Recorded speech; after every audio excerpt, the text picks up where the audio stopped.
On 15th June 2019, I released a video titled, "Why Ruto Will Win 2022 Elections." I received a lot of beatings from Kieleweke before it morphed into Azimio, including very close friends of mine. But in the video, I analyzed the situation. I looked at the factors and I said, Kieleweke of Uhuru and Raila were going to lose on the BBI thing. And that would then embolden Ruto. I also talked about the blunders associated with Raila as a candidate. And I said if there was going to be a repeat of the same blunders, then Ruto was going to win the election. Today, on the 8th day of February 2025, I released a video titled, "Why Ruto Will Win the 2027 Elections." I draw parallel with what happened in 1992. After the struggle for the second liberation that claimed many lives, that so many figures get detained, many people maimed, many people sent into exile, and many people detained. After the struggle that made many people lose their jobs, with a handful of people losing their families because their spouses could not take it. After all this struggle, at the collapse of the Berlin Wall and the new wind of change that brought multipartyism to Africa, Kenya included, in particular for this country, after the repeal of Section 2A that had made Kenya a one-party state by law, and after parties were formed and registered legally, Kenyans breathed a sigh of relief and said, at last, to copy a bit from Martin Luther King, free at last, free at last. Many saw the end of the Manyora. To many Kenyans, it was the end of KANU, chama ya baba na mama. Many people saw Moi going home, his head down in shame. We looked back and saw the destruction wrought by KANU from the days of the Jomo Kenyatta and Daniel Arap Moi. And we looked up and said, thank you, God. At last, we're birthing a new Kenya. It was never to be. First, the opposition allowed itself to fall into the trap of Moi. The main opposition party was Ford, with Jaramogi Oginga Odinga as the natural head and leader. Some superficial war started, pitting Jaramogi and Kenneth Matiba. After the famous State House Ugali eating session, Martin Shikuku joined Kenneth Matiba and they walked out of Ford. In order to sort out this problem, the ever-smiling, intelligent, legal mind, now emeritus Amos Wako, decided there was a simple way, in a Solomonic way, of sorting out the Ford issue. Let's register both. Ford Kenya, Simba, and Ford Yasili. Ford Kenya, Jaramogi Oginga Odinga. To show how national it was, Jaramogi Aluo had in his team people like Kiraito Murungi, Gitobi Manyora, Paul Muite, and so on and so forth. People were not Luos. It was a truly national party. But then there was Matiba. Matiba was unwell. At some point, Matiba had been received and given some superficial fake reception to build his image. People say a lot of vehicles parked between the airports and town were special branch vehicles to give the image that he was larger than life. In his first tour of Mount Kenya, people were waiting for him at night. They couldn't go home. And that's how the original Ford was destroyed.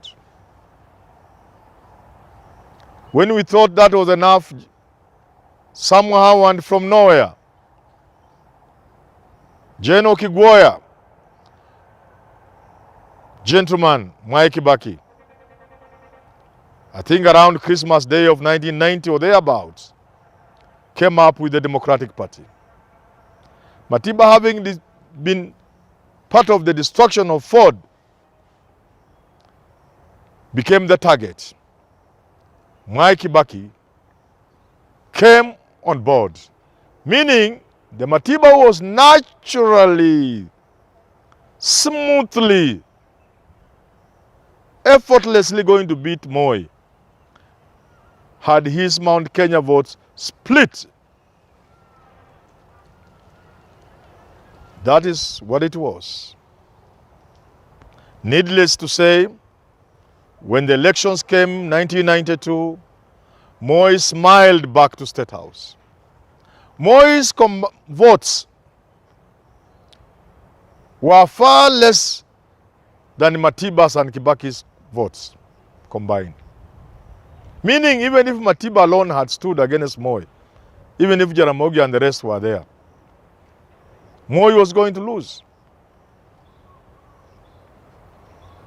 The same played out in 1997 with about 5 political parties. This time it was Mwai Kibaki at the top of the opposition. There was Charity Ngilu, Masaya Mama, SDP. There was Wamalwa Kijana, Jaramogi having died with Ford Kenya.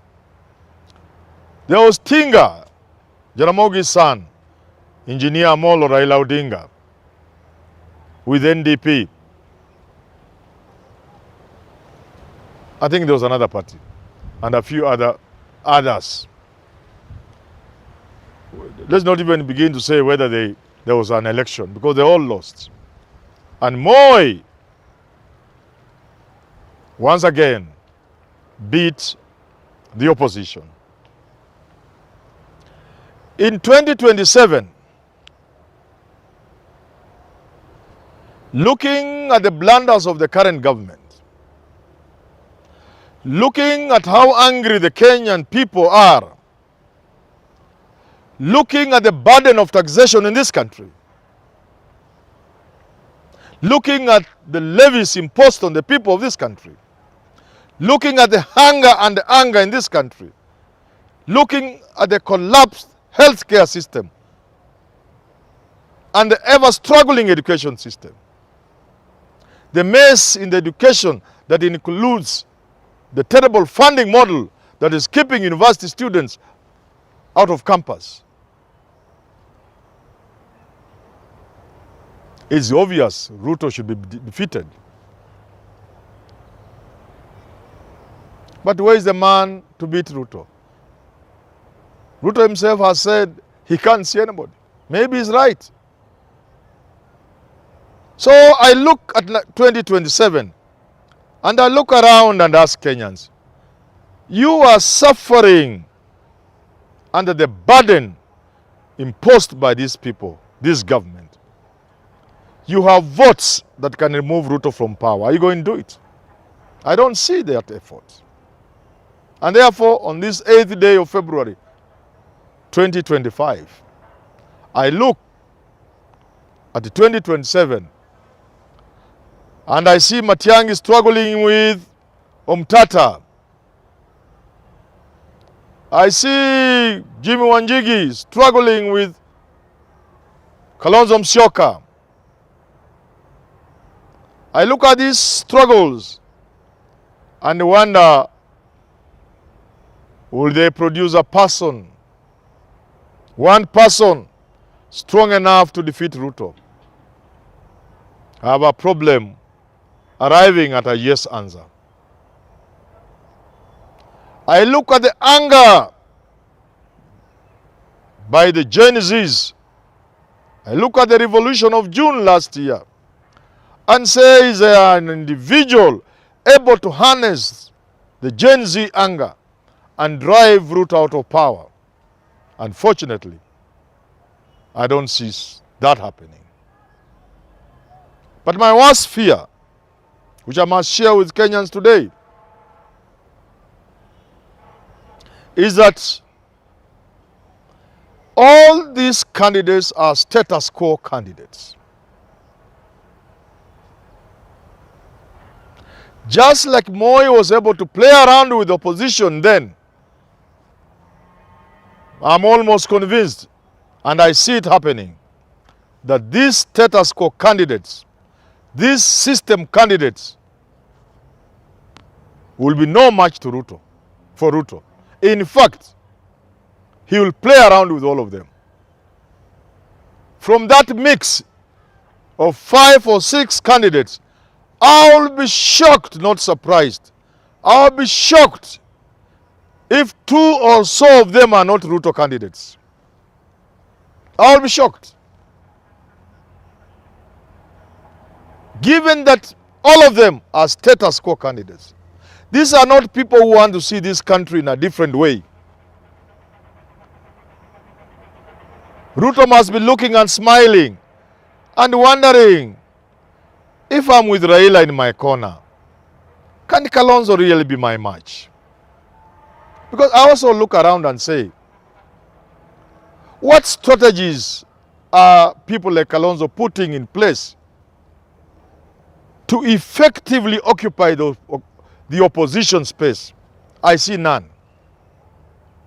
Sadly, Kenyans, on this 8th day of February 2025, I'm sad to predict a Ruto victory.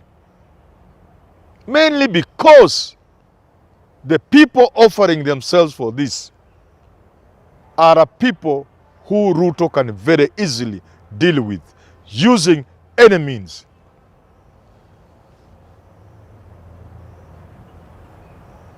So do you want change for this country?